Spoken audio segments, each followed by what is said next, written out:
السلام عليكم ورحمة الله وبركاته. الحمد لله نحمده ونستعينه ونستغفره ونؤمن به ونتوكل عليه ونعوذ بالله من شرور أنفسنا ومن سيئات أعمالنا. من يهده الله فلا مضل له ومن يضلله فلا هادي له. ونشهد أن لا إله إلا الله وحده لا شريك له. ونشهد أن سيدنا مولانا محمدا عبده ورسوله. قال الله تعالى في القرآن العظيم والفرقان المجيد: أعوذ بالله من الشيطان الرجيم. بسم الله الرحمن الرحيم. إنا لننصر رسلنا والذين آمنوا في الحياة الدنيا ويوم يقوم الأشهاد. فقال الله تعالى أيضا: وعد الله لا يخلف الله وعده. وقال نبينا وحبيبنا قرة أعيننا محمد صلى الله عليه وسلم: آية المنافق ثلاث: إذا حدث كذب وإذا وعد أخلف وإذا اؤتمن خان، أو كما قال عليه الصلاة والتسليم. اللهم صل على سيدنا محمد وعلى آل سيدنا محمد، طب القلوب ودوائها وعافية الأبدان وشفائها ونور الأبصار وضيائها وعلى آله وصحبه وسلم. அளவற்ற அருளாளன் நிகரற்ற அன்புடையோன் அல்லாஹுவின் திருப்பெயரால் தொடங்குகிறேன். எல்லாம் வல்ல அல்லாஹுவின் அன்பும் அருளும் நம் எல்லோரின் மீதும் வந்து சேரட்டுமாக. நபிகள் நாயகம் ரசூலுல்லாஹி ஸல்லல்லாஹு அலைஹி வஸல்லம் அவர்களின் அன்பையும் ஷஃபாஅத்தையும் பெறுவதற்கு ரப்புல் ஆலமீன் நம் அனைவருக்கும் தௌஃபீக் செய்தருள்வானாக. அன்பிற்குரிய அல்லாஹுவின் நல்லடியார்களே, அல்லாஹ் ரப்புல் ஆலமீன் அல் குர்ஆன் ஷரீஃபில் இன்னத்தீன இன்தல்லாஹில் இஸ்லாம், நிச்சயமாக அல்லாஹுவிடத்தில் அங்கீகரிக்கப்பட்ட ஏற்றுக்கொள்ளப்பட்ட மார்க்கமாக இஸ்லாம் இருக்கிறது என்று சொல்லுகிறான். இஸ்லாம் என்பது அங்கீகரிக்கப்பட்ட மார்க்கமாக இருக்கிறது. காரணம், இஸ்லாத்தில் அனைத்தும் உண்டு. மனித வாழ்க்கைக்கு தேவையான எல்லா வழிகாட்டுதலையும் இஸ்லாம் தனக்குள் வைத்திருக்கிறது. இஸ்லாத்தில் வணக்கவியல் உண்டு, வாழ்வியல் உண்டு, சட்ட திட்டங்கள் உண்டு, நம்பிக்கை சார்ந்த விஷயங்கள் உண்டு, ஒழுக்கம் சார்ந்த விஷயங்கள் உண்டு. இந்த எல்லா விஷயங்களும் இஸ்லாத்தில் அமைய பெற்றிருக்கிறது. மனித வாழ்க்கைக்கு தேவையான எல்லா விஷயங்களையும் இஸ்லாம் வழங்குகிறது என்றாலும், குறிப்பாக ஒழுக்கம் சார்ந்த விஷயங்களில் இஸ்லாம் அதிகம் கவனம் செலுத்துவதை பார்க்கலாம். ஒரு மனிதன் தன் வாழ்க்கையில் அவன் கடைபிடிக்க வேண்டிய ஒழுக்கங்கள், நன்னடத்தைகள், நன்னெறிகள், இதற்கு இஸ்லாத்தில் அதிக முக்கியத்துவம் உண்டு. பெருமானார் ஸல்லல்லாஹு அலைஹி வஸல்லம் அவர்கள் இன்னமா புஇஸ்து லிஉதம்மிம மகாரிமல் அக்லாக், ஒழுக்க நன்னெறிகள் அனைத்தையும் முழுமைப்படுத்துவதற்காகவே நான் நபியாக அனுப்பப்பட்டுள்ளேன் என்று சொன்னார்கள் ஸல்லல்லாஹு அலைஹி வஸல்லம். ஒழுக்கம் சார்ந்த அத்தனை விஷயங்களிலும் இஸ்லாம் முழுமை பெற்றதாக இருக்கிறது. பெருமானார் ஸல்லல்லாஹு அலைஹி வஸல்லம் அவர்கள் அனைத்தையும் நமக்கு சொல்லி தந்து விட்டார்கள். ஒரு மூமினிடத்தில் மிக பிரதானமாக இருக்க வேண்டிய ஒழுக்கங்களில் ஒன்று வாக்குறுதி கொடுத்தால் அதை நிறைவேற்றுவது. ஒரு விஷயத்தை செய்வதாக சொன்னால் அதை செய்ய வேண்டும், சொல்வதாக சொன்னால் அதை சொல்ல வேண்டும். ஒரு இடத்திற்கு வருவதாக வாக்களித்தால் அந்த இடத்திற்கு குறித்த நேரத்தில் வர வேண்டும். ஒரு பொருளை கொடுப்பதாக வாக்களித்தால் அதை சரியான முறையில் அதை கொடுக்க வேண்டும். வாக்குறுதியை நிறைவேற்றுவது மூமின்களின் பண்பு என்று அல்லாஹ் அல் குர்ஆனில் சொல்லித் தருகிறான். வல்லதீனஹும் லிஅமானாத்திஹிம் வஅஹ்திஹிம் ராஊன், மூமின்கள் யார் என்பதை அல்லாஹு தஆலா அடையாளப்படுத்தும் பொழுது அவர்கள் அமானிதங்களை நிறைவேற்றுவார்கள். அவர்கள் கொடுத்த வாக்குறுதிகளை, ஒப்பந்தங்களை அவர்கள் மீறி நடக்க மாட்டார்கள் என்று அல்லாஹு தஆலா குர்ஆனில் பதிவு செய்கிறான். கொடுத்த வாக்குறுதியை நிறைவேற்றணும். நபிகள் நாயகம் ஸல்லல்லாஹு அலைஹி வஸல்லம் அவர்கள் தங்கள் வாழ்க்கையில் அவர்கள் கொடுத்த எந்த வாக்குறுதியையும் அவர்கள் நிறைவேற்றாமல் விட்டதில்லை. எதை செய்வார்களோ அதை மட்டுமே சொல்வார்கள், எதை சொன்னார்களோ அதை கட்டாயமாக செய்து விட்டார்கள். ஸல்லல்லாஹு அலைஹி வஸல்லம் அவர்கள் வாக்குறுதியை நிறைவேற்றுவதில் அவர்கள் மிக உறுதியாக இருந்தார்கள். ஸல்லல்லாஹு அலைஹி வஸல்லம் அவர்கள் மதீனா வந்து ஹிஜ்ரி 7ஆம் ஆண்டு பஹ்ரைன் நாட்டுக்குள் இஸ்லாம் நுழைகிறது. பஹ்ரைனை ஆட்சி செய்து கொண்டிருந்த ஆட்சியாளருக்கு பெருமானார் ஸல்லல்லாஹு அலைஹி வஸல்லம் அவர்கள் இஸ்லாமிய அழைப்பு கடிதத்தை கொடுத்து விட்டார்கள். இஸ்லாம் என்றால் என்ன, அல்லாஹ் என்றால் யார் என்பதை பற்றி எல்லாம் உண்டான தகவல்கள் அந்த கடிதத்தில் குறிப்பிடப்பட்டிருந்தது. அதை பார்த்த பஹ்ரைன் நாட்டினுடைய ஆட்சியாளர் அவர் இஸ்லாத்தை ஏற்றுக்கொண்டார். அங்கே இருக்கக்கூடிய நிறைய மக்கள் இஸ்லாத்தை தழுவினார்கள். இஸ்லாத்தை ஏற்றுக்கொண்ட பிறகு அந்த ஆட்சியாளர் நபி ஸல்லல்லாஹு அலைஹி வஸல்லம் அவர்களுக்கு ஒரு கடிதம் ஒன்றை அனுப்பினார். அந்த கடிதத்தில், நாங்கள் இஸ்லாத்தை ஏற்றுக்கொண்டோம், ஆனால் இங்கே இஸ்லாத்தை ஏற்க மறுக்கிற மக்கள் இருக்கிறார்கள், நசாராக்கள் இருக்கிறார்கள், யூதர்கள் இருக்கிறார்கள், நெருப்பை வணங்கக்கூடியவர்கள் இருக்கிறார்கள், அவர்கள் இஸ்லாத்தை ஏற்க மறுக்கிறாங்க. இப்போ நாங்கள் அவர்கள் விஷயத்தில் எந்த மாதிரி நடந்துக்கணும் அப்படின்னு சொல்லி கேட்டு ஒரு கடிதத்தை அனுப்புகிறாங்க. ஸல்லல்லாஹு அலைஹி வஸல்லம் அவர்கள் சொன்னார்கள், அவர்களிடத்தில் நீங்கள் வரியை வாங்கி கொள்ளுங்கள். நீங்கள் இங்கே இருக்கக்கூடாது, இங்கே இருந்து போயிடணும் அப்படின்லாம் சொல்ல வேண்டாம். நீங்கள் இங்கே தங்குவதாக இருந்தால் நீங்கள் எங்கள் நாட்டுக்கு வரி செலுத்த வேண்டும் என்று சொல்லிவிடுங்கள் என்று ஸல்லல்லாஹு அலைஹி வஸல்லம் அவர்கள் கடிதத்தில் பதில் தந்தாங்க. அப்போ வரி வசூலிக்கப்பட்டது. வசூலிக்கப்பட்ட அந்த வரி மதீனாவிற்கு அனுப்பப்படும். பெருமானார் ஸல்லல்லாஹு அலைஹி வஸல்லம் அவர்களுக்கு அந்த வரி மதீனாவுக்கு வந்து சேரும். அதை உரிய காரியங்களுக்கு அதை பயன்படுத்துவார்கள்.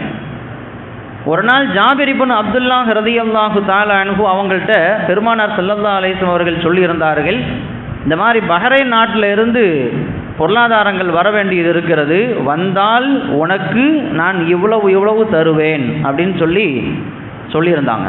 ஜாபிர் இப்னு அப்துல்லா ரலியல்லாஹு தஆலா அன்ஹு அவங்கள்ட்ட ஸல்லல்லாஹு அலைஹி வஸல்லம் சொன்னாங்க, உனக்கு இவ்வளவு தருவேன் அப்படின்னு குறிப்பிட்ட அளவை சுட்டி காட்டியிருந்தாங்க. ஜாபிர் இப்னு அப்துல்லா ரலியல்லாஹு தஆலா அன்ஹு அவர்களுக்கு நபிகள் நாயகம் ஸல்லல்லாஹு அலைஹி வஸல்லம் அவர்கள் பல தடவைகளில் பல விதத்தில் உதவி செஞ்சுருக்கிறாங்க. ஏன்னா ஜாபிர் ரலியல்லாஹு தஆலா அன்ஹு அவருடைய தந்தை வந்து உஹது போர்க்களத்தில் ஷஹீதாயிட்டார்.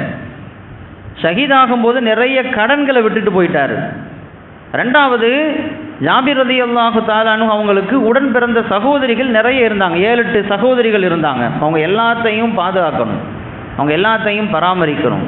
அத்தோடு அவருடைய தந்தை விட்டுட்டு போன அந்த கடனையும் அடைக்கணும், குடும்பத்தையும் பாதுகாக்கணும். பல்வேறு சுமைகள் ஜாபிர் இப்னு அப்துல்லா ரலியல்லாஹு தஆலா அன்ஹு அவங்க தலை மேலே விழுந்துருந்துச்சு. இதை உணர்ந்து கொண்ட பெருமானார் ஸல்லல்லாஹு அலைஹி வஸல்லம் அவ்வப்போது ஜாபிர் ரலியல்லாஹு தஆலா அன்ஹு அவங்களுக்கு ஏதாவது உதவிகளை செஞ்சுக்கிட்டே இருப்பாங்க. எது தேவையோ, எந்த நேரத்தில் எதை கொடுக்கணுமோ அதை கொடுப்பாங்க. ஒரு போர்க்களத்திலிருந்து வந்து கொண்டிருக்கிறார்கள் ஜாபிர் ரலியல்லாஹு தஆலா அன்ஹு. அவங்களுடைய ஒட்டகம் ரொம்ப பலவீனமாக இருக்குது, ரொம்ப மெதுவாக நடந்து வருது. ஸல்லல்லாஹு அலைஹி வஸல்லம் அவர்கள் பின்னால் இருந்து ஜாபிர் அப்படின்னு கூப்பிட்டாங்க. என்ன ரொம்ப மெதுவாக போயிட்டுருக்கிற அப்படின்னு கேட்டாங்க. ஜாபிர் சொன்னார், என்னுடைய ஒட்டகம் ரொம்ப பலவீனமாக இருக்குது, வேகமாக நடக்க முடியல, அதனால் மெதுவாக போயிட்டுருக்கிறேன் அப்படின்னு சொன்னாங்க. அப்போ ஸல்லல்லாஹு அலைஹி வஸல்லம் அவர்கள் உடனே கேட்டார்கள், அந்த ஒட்டகத்தை எனக்கு விலைக்கு தந்துடுறியா, நான் வாங்கிக்கிறேன் அப்படின்னாங்க. அந்த ஒட்டகத்தை நான் வாங்கிக்கிறேன். ஜாபிர் சொன்னார், ஏன் நான் அதை விலைக்கு விற்க வேண்டும், நான் அதை அன்பளிப்பாகவே தந்து விடுகிறேனே, நீங்கள் கேட்ட அன்பளிப்பாக தர்றதுக்கு என்ன இருக்குது, நான் கொடுத்துட்றேனே அப்படின்னு சொன்னார். ஸல்லல்லாஹு அலைஹி வஸல்லம், இல்லை அன்பளிப்பாலாம் வேண்டாம், நான் வந்து காசுக்கு வாங்கிக்கிறேன். ஜாபிர் ரலியல்லாஹு தஆலா அன்ஹு சொன்னார்கள், நீங்களே ஒரு விலையை சொல்லுங்கள், காசுக்கு தான் வாங்குவீங்க அப்படின்னு சொல்லி நீங்கள் உறுதியாக இருந்தீங்கன்னா யா ரசூலல்லாஹ் நீங்களே அதற்கான விலையை சொல்லிவிடுங்கள், நான் கொடுத்துட்றேன் அப்படின்னு சொன்னாங்க ஜாபிர். அப்போ ஸல்லல்லாஹு அலைஹி வஸல்லம் சொன்னார்கள், ஒரு திர்ஹம் சரியா அப்படின்னு கேட்டாங்க. ஒரு திர்ஹம் அப்படிங்கிறது ரொம்ப கம்மியான விலை, ஒரு திர்ஹத்துக்கு அந்த ஒட்டகத்தை தரியான்னு கேட்டாங்க. ஜாபிர் ரலியல்லாஹு தஆலா அன்ஹு சொன்னார்கள், ஒரு திர்ஹத்துக்கு எப்படி கொடுக்கறது, கொஞ்சம் கூடுதலாக நீங்கள் வந்து விலை வையுங்களேன் அப்படின்னு கேட்டாங்க. ஸல்லல்லாஹு அலைஹி வஸல்லம் 2 திர்ஹமுக்கு தெரியா அப்படின்னு கேட்டாங்க, 3 திர்ஹமுக்கு தெரியான்னு கேட்டாங்க. இப்படியே கூட்டி கூட்டி கடைசியில் 40 திர்ஹம் வருகிற பொழுது ஜாபிர் ரலியல்லாஹு தஆலா அன்ஹு ஓகே நான் தந்துடுறேன் அப்படின்னு சொல்லி ஒத்துக்கிட்டார். ஸல்லல்லாஹு அலைஹி வஸல்லம் அவர்கள் ஏன் அவ்வளோ பெரிய ஒட்டகத்தை 1 திர்ஹத்துக்கு கேட்டாங்க, ஏன் மட்டமான விலைக்கு கேட்டாங்க? அதுக்கு ஒரு காரணம் உண்டு. அந்த வரலாற்றை முழுதாக படிக்கிற பொழுது அதற்குரிய காரணம் நமக்கு விளங்கும். இப்போ 40 திர்ஹத்திற்கு விலை பேசப்பட்டிருக்கிறது. ஜாபிர் ரலியல்லாஹு தஆலா அன்ஹு 40 திர்ஹத்துக்கு ஒட்டகத்தை தர்றதாக ஒத்துக்கிட்டாங்க. இருந்தாலும் இந்த ஒட்டகத்தில் தான் நான் பயணிச்சு தர வேண்டியது இருக்குது. அதனால் அங்கே போன பிறகு நான் உங்கள்கிட்ட இருந்து காசை வாங்கிக்கிட்டு ஒட்டகத்தை கொடுத்துட்றேன் அப்படின்னு சொல்லி சொன்னாங்க. ஸல்லல்லாஹு அலைஹி வஸல்லம் அதுக்கு சம்மதம் தெரிவித்து விட்டார்கள். மதீனாவுக்கு போய் சேர்ந்தாங்க. இரவு நேரத்தில் போய் சேர்ந்தாங்க. சேர்ந்து நைட்டு ஓய்வு எடுத்துட்டு காலை ஃபஜ்ர் நேரத்தில் ஒட்டகத்தை அப்படியே ஓட்டிகிட்டு வந்துட்டாங்க. ஜாபிர் ரலியல்லாஹு தஆலா நேராக வந்தாங்க. மஸ்ஜித் நபவி பக்கத்தில் ஒரு இடத்துல கட்டி போட்டாங்க. கட்டிட்டு யா ரசூலல்லாஹ் ஒட்டகத்தை தருவதாக வாக்களித்தேன், இதை நான் உங்களுக்கு அப்படின்னு சொல்லி சொன்னாங்க. ஸல்லல்லாஹு அலைஹி வஸல்லம் அன்னவர்கள் ஏற்கனவே பேசியதை போன்று 40 திர்ஹத்தை கொடுத்தார்கள். கொஞ்சம் கூடுதலாகவும் கொடுத்தாங்க. கொடுத்துட்டு அவர் கையில் அந்த காசை வாங்கிட்டு அவர் அப்படியே மெதுவாக நடந்து போயிட்டு இருக்கிறார். இந்த காட்சியை பெருமானார் ஸல்லல்லாஹு அலைஹி வஸல்லம் அங்கேருந்து பார்க்குறாங்க.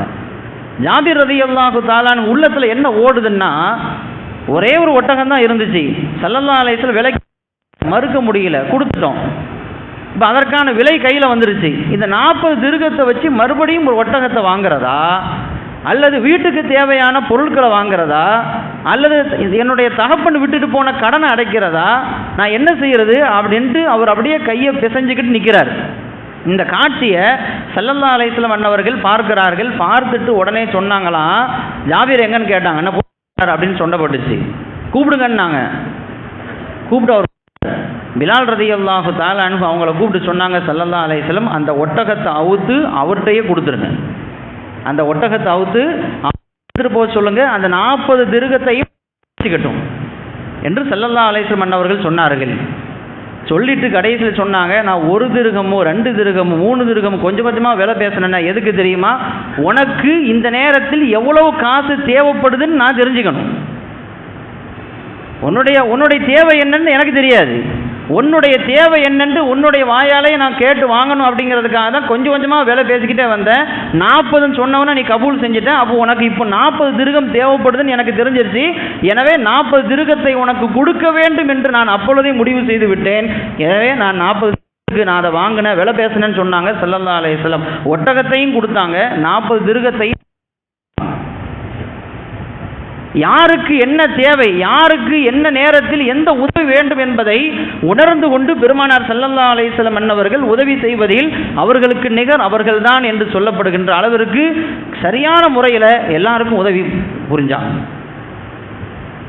ஏன்னா ஜாபிர் ரலியல்லாஹு தஆலா அன்ஹு அவ்வளவு ஏழ்மையான ஒரு சஹாபி, ரொம்ப நெருக்கடியான குடும்ப சூழல் அவர்களுக்கு ரொம்ப ஒரு பாரமான இருந்த ஒரு நேரத்தில் தான் ஸல்லல்லாஹு அலைஹி வஸல்லம் அண்ணவங்க சொன்னாங்க, பஹ்ரைன் நாட்டில் இருந்து பொருளாதாரம் வர வேண்டியது இருக்குது, வந்தால் உனக்கு நான் இவ்வளவு சொன்னாங்க.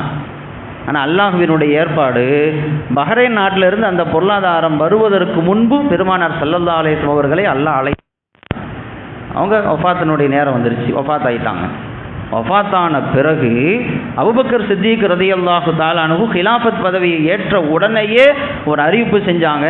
பெருமானார் ஸல்லல்லாஹு அலைஹி வஸல்லம் அவர்கள் உயிரோடு இருக்கக்கூடிய காலகட்டத்தில் யாருக்கெல்லாம் என்ன வாக்குறுதியெல்லாம் கொடுத்தார்களோ அந்த வாக்குறுதியை பெற்றவர்கள் என்னிடத்தில் வர வேண்டும். யார் யாருக்கு எல்லாரும் வாங்க அப்படின்னு சொன்னாங்க. முதல்ல ரலியல்லாஹு தஆலா அவர்கள் தான் வந்தார்கள். கலீஃபா அவர்களே, பெருமானார் ஸல்லல்லாஹு அலைஹி வஸல்லம் பஹ்ரைன்ல இருந்து காசு பணம் வந்துச்சுன்னா எனக்கு இவ்வளோ சொல்லி கையை அப்படின்னு சொல்லி சொன்ன உடனே அபூபக்கர் சித்திக் ரலியல்லாஹு தஆலா அன்ஹு அந்த பொறுப்பிலிருந்து நீ கையில் அள்ளினாங்க. ஜாபிர் ரலியல்லாஹு தஆலா கையில் அள்ளின உடனே எவ்வளோ இருக்குன்னு எண்ணி பாருன்னாங்க. 500 திர்ஹம் இருந்துச்சுன்னு சொன்னார். இன்னொரு தடவை அள்ளுனாங்க, இன்னொரு தடவை அள்ளினார், இன்னொரு தடவை அள்ளுனாங்க. மொத்தம் 1500 திர்ஹம்களை அபூபக்கர் சித்திக் ரலியல்லாஹு தஆலா அன்ஹு ஜாபிர் ரலியல்லாஹு தஆலா அவங்க கையில் கொடுத்தாங்க. ஏன்னா பஹ்ரைன் காசு பணம் வந்துச்சுன்னா நான் இவ்வளவு கொடுப்பேன் நாங்கள்ல பெருமானார் ஸல்லல்லாஹு அலைஹி வஸல்லம் அந்த வாக்குறுதியை அவங்க மரணத்திற்கு பிறகும் நிறைவேற்ற வேண்டும் என்ற அந்த உத்வேகத்தில் அபூபக்கர் சித்திக் ரலியல்லாஹு தஆலா அன்ஹு சரியா 1500 திர்ஹத்தை ரலியல்லாஹு தஆலா அவங்களுக்கு கொடுத்தாங்க என்று வரலாறு பார்க்கிறோம். நான் சொல்ல வருகிற செய்தி, நபிகள் நாயகம் ஸல்லல்லாஹு அலைஹி வஸல்லம் அவர்கள் தன் வாழ்க்கையில் கொடுத்த வாக்குறுதியை மீறியதே கிடையாது.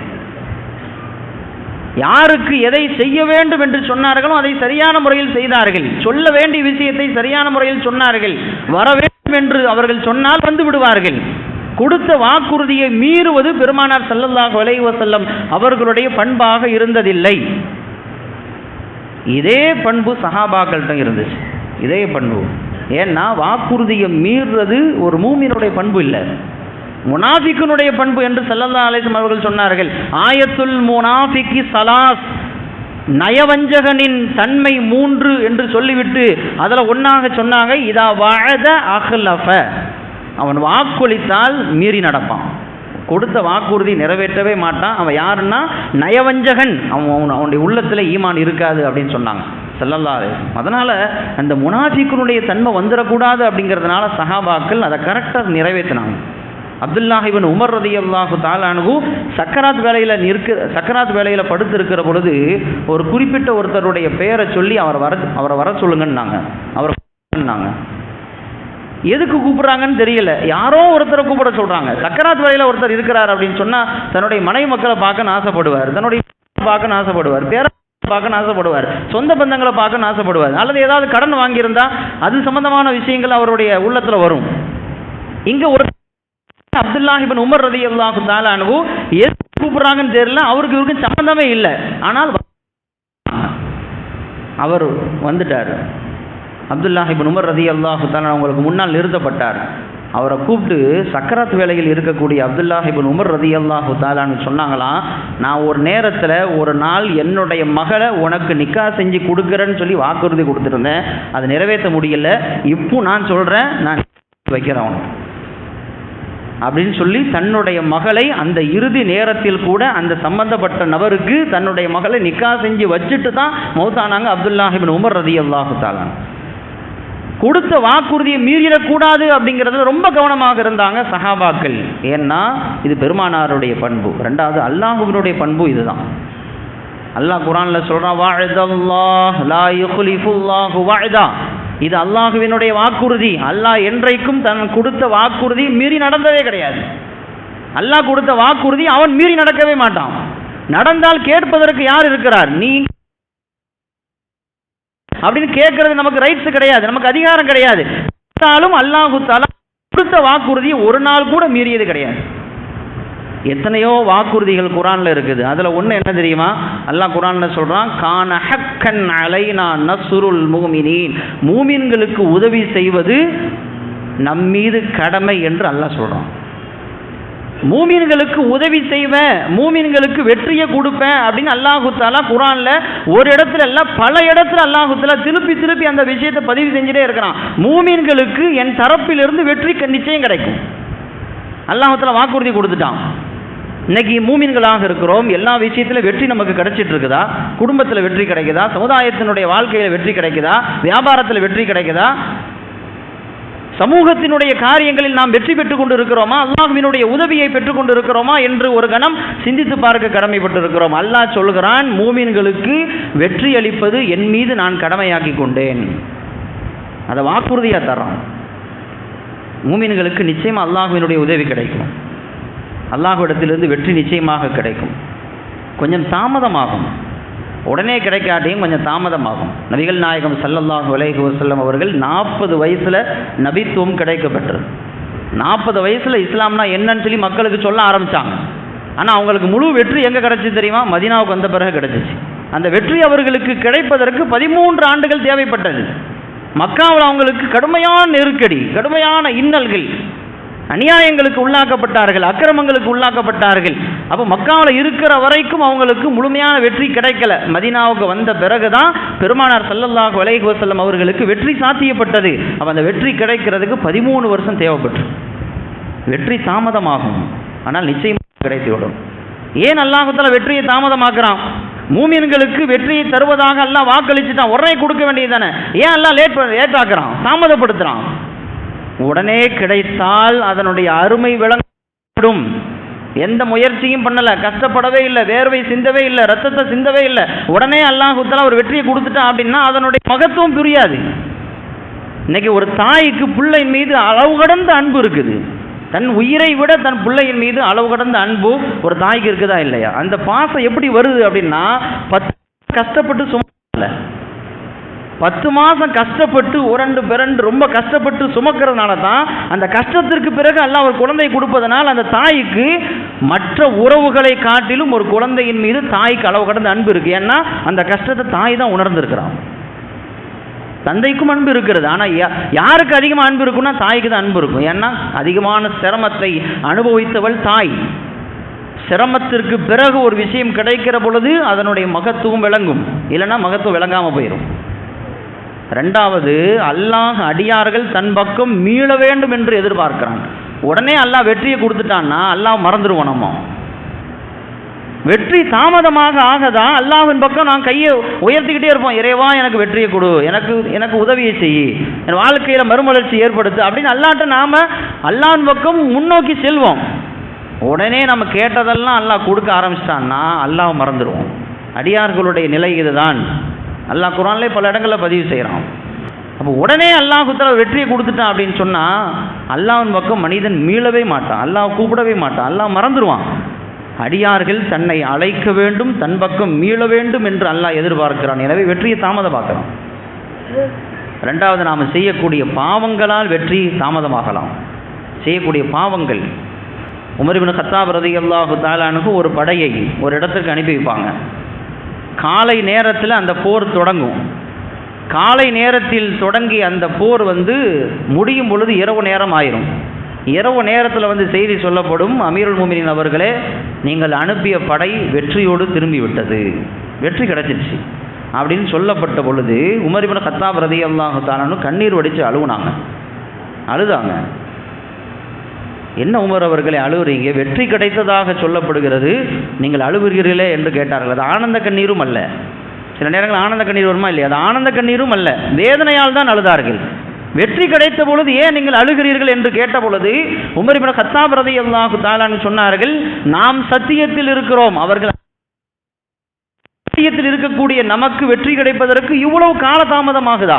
அப்போ வெற்றி தாமதமாகுதுன்னா நம்மகிட்ட ஏதோ ஒரு குறை இருக்குதுன்னா அர்த்தம், நம்மகிட்ட பலவீனம் இருக்குது, ஈமான்ல நமக்கு பலவீனம் இருக்குது, நம்மகிட்ட ஏதோ ஒரு பாவங்கள் இருக்குது, குற்றங்கள் இருக்குது, அதனால அல்லாஹ் வெற்றியை தாமதப்படுத்துறான் அப்படின்னு நினைச்சு அழுகிறேன்னாங்க உமர் இப்னு கத்தாப் ரலியல்லாஹு தஆலா. அவர்கள் தூய்மையானவர்கள், தூய்மையான வாழ்க்கைக்குரியவர்கள். அப்படி சொன்னாங்க அப்படின்னா அவங்களுடைய பெருந்தன்மையை காட்டுது. ஆனால் உண்மையில் யதார்த்தம் என்ன அப்படின்னு சொன்னால் அல்லாஹ் வெற்றியை தாமதப்படுத்துறது மனிதர்கள் செய்யக்கூடிய குற்றங்களால் அல்லாஹு தஆலா வெற்றியை தாமதப்படுத்தும். ஆனால் எப்படியும் அல்லாஹு தஆலா மூமின்களுக்கு வெற்றியை கொடுத்தே தீருவான். ஏன்னா அது அல்லாஹ்வினுடைய வாக்குறுதி. சுமார் 15 மாதங்களாக பாலஸ்தீனத்திற்கும் இஸ்ரேலுக்கும் நடந்த அந்த போர்க்களம் இப்பொழுது தற்காலிகமாக முடிவுக்கு வந்திருக்குது. இரு தரப்பிலிருந்தும் பணைய கைதிகள் விடுவிக்கப்பட்டு கொண்டிருக்கிறார்கள்.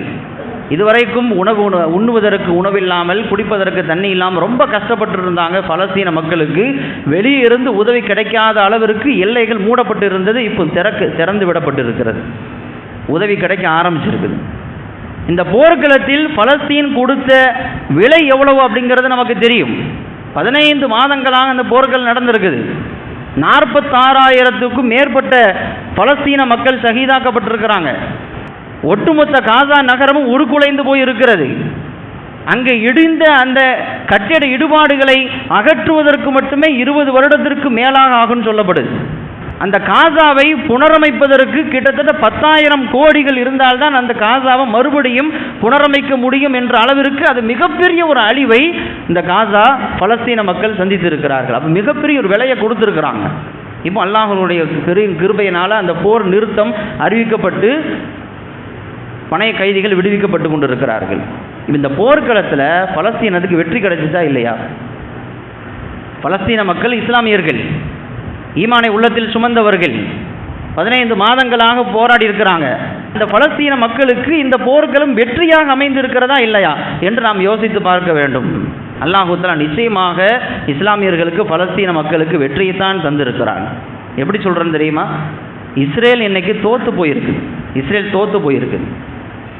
காசா அப்படிங்கிறது ஒட்டுமொத்த அந்த காசா நகரம் அப்படிங்கிறது 365 கிலோமீட்டர் தூரத்தில் உள்ள ஒரு சிறிய நகரம் தான், பெரிய நாடுலாம் இல்லை. 365 கிலோமீட்டர் இருக்கக்கூடிய அந்த ஒரு காசா நகரத்தை இவ்வளோ பெரிய இராணுவ பலம் இருக்கக்கூடிய ஒரு இஸ்ரேல், அமெரிக்கா போன்ற பல நாடுகளுடைய உதவியை வாங்கி கொண்டு அணு ஆயுதங்களை 1.25 வருஷமாக வீசியும் கூட ஒட்டுமொத்த காசாவை அவங்களால அழிக்க முடியல. இது அவர்களுடைய முதல் தோல்வி. ரெண்டாவது தோல்வி என்ன அப்படின்னு சொன்னால், அதிநவீன சேட்டலைட்டுகள் அவங்கள்ட்ட இருக்குது, ட்ரோன்கள் வச்சிருக்கிறாங்க, விமான படைகள் வச்சிருக்கிறாங்க, இத்தனை அதிநவீன வசதிகள் அவங்கள்ட்ட இருக்குது, டெக்னாலஜி இருக்குது. ஆனாலும் கூட ஒரு வருஷத்தை தாண்டியும் இஸ்ரேல் நாட்டில் இருக்கக்கூடிய அங்கிருந்து கைதிகளாக பிடிக்கப்பட்டவங்களை எங்கே வச்சிருந்தாங்கன்னு இதுவரைக்கும் கண்டுபிடிக்க முடியல அவங்களால. இவங்களா விடுவிக்க போய் தானே கிடச்சிருக்கிறாங்க. இவ்வளோ நாளாக போர் நடந்துச்சு, தன்னுடைய நாட்டை சார்ந்த கைதிகள் காசாவில் எங்கே அடைத்து வைக்கப்பட்டிருக்கிறார்கள் என்று இஸ்ரேலால் கண்டுபிடிக்க முடியல. இது அவர்களுடைய இரண்டாவது தோல்வி. இவ்வளோ இருக்கும் பொழுது சுரங்கம் எங்க இருக்குது, எங்க தன் நாட்டு மக்களை அவங்க பத்திரப்படுத்தி வச்சிருக்கிறாங்க அப்படின்னு அவங்களுக்கு தெரிஞ்சிருக்கிறமா இல்லையா? தெரியலையே. இது அவனுடைய இரண்டாவது தோல்வி, பலவீனம். மூன்றாவது, அந்த கைதிகளை விடுவிக்கக்கூடிய காட்சிகளை நீங்க பார்த்துருக்கலாம்.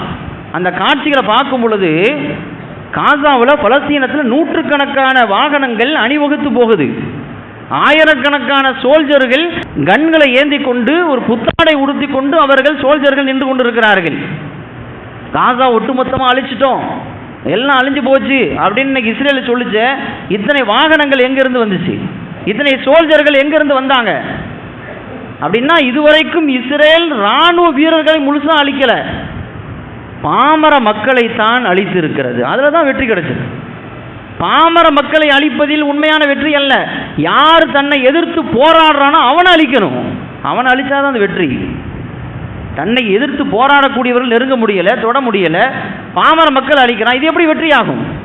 அப்ப இஸ்ரேல் இவ்வளவு காலமாக, ஒரு வருஷ காலமாக பலஸ்தீனத்தில் இருக்கக்கூடிய பாமர மக்களைத்தான் கை வைத்திருக்கிறதே தவிர அங்கே போராடி கொண்டிருக்கக்கூடிய அந்த ஹமாஸினுடைய போராளிகளை அவங்களால முழுசா அழிக்க முடியல. இதுவும் அவர்களுடைய மூன்றாவது தோல்வியை நமக்கு காட்டுகிறது. நான்காவது தோல்வி நமக்கு தெரியும்.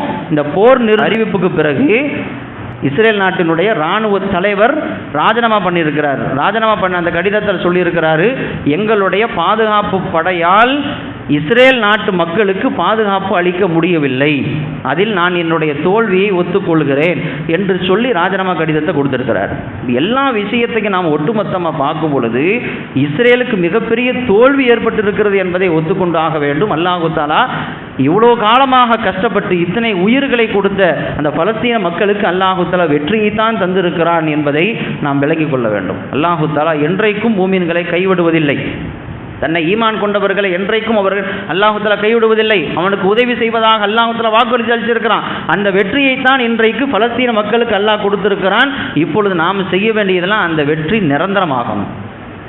அந்த போர் நிறுத்தம் அப்படிங்கிறது இடைக்கால போர் நிறுத்தம் தான். இந்த இடைக்கால போர் நிறுத்தம் நிரந்தரமாக ஆக்கப்பட்டு இனி வரக்கூடிய காலங்களில் பலஸ்தீன மக்களுக்கு நிம்மதியான ஒரு வாழ்வும், அமைதியான ஒரு வாழ்வும், பாதுகாப்பான ஒரு வாழ்வும், அவர்களுக்கு தேவையான எல்லா வசதிகளும் எல்லா புறத்திலிருந்தும் கிடைத்து அவர்கள் வாழ்க்கை இனி வரக்கூடிய காலங்கள் சுபிட்சமாக இருக்கணும் அப்படிங்கிறத நாம் அல்லாஹ்விடத்தில் நாம் துஆ செய்ய கடமைப்பட்டு இருக்கிறோம். உலகத்தில் இருக்கக்கூடிய எல்லா மக்களுக்கும், குறிப்பாக இஸ்லாமியர்களுக்கு நிம்மதியான பாதுகாப்பான வாழ்க்கை அல்லாஹ் ஊர்ஜிதப்படுத்தி தருவானாக.